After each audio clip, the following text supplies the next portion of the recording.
paradigm and the Sharia as a paradigm. Why is this off so many people's radar? And Halak, he sort of highlights how some of the language that we use and the way that we anachronistically apply certain terms really obfuscates and hides these realities, right? So we use the word state and we use the word citizenship in very careless and imprecise ways that actually mask the difference between the Sharia as a paradigm versus the Sharia as a source or a tool for legitimacy.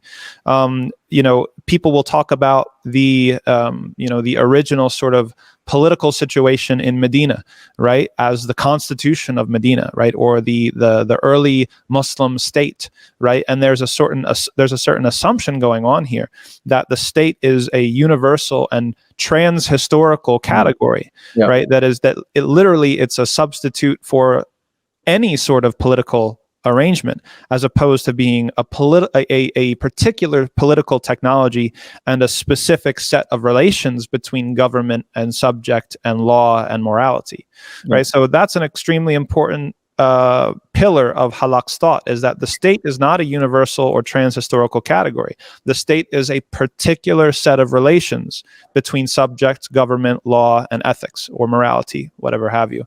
And so we can't look back in time before the nation state and call every single system of government and every sort of political arrangement as a state. That is anachronistic, and it actually masks the types of changes that have occurred.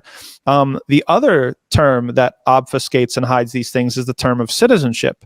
Citizenship is the primary category of subjectivity in the modern secular episteme. And so when people think about themselves, you look at the map, right? The map's all green over here and all pink over there, and we're thinking in terms of the citizen. Okay, and when we talk about things in the past, before there literally was such a thing as citizenship, we refer to it as a citizen. We refer to the citizens of Medina or the citizens of the early Muslim empires. There was no such thing as citizenship because, again, citizenship is actually referring to a particular set of relations between subject and government. Right? Citizenship is defined by passports, by bureaucracy, by having to register your birth and your death and submit travel documents if you want to move from here to there. All these sorts of things that were unknown until very, very recently. So it's not accurate. It's anachronistic, right, to apply these modern terms indefinitely backwards in time.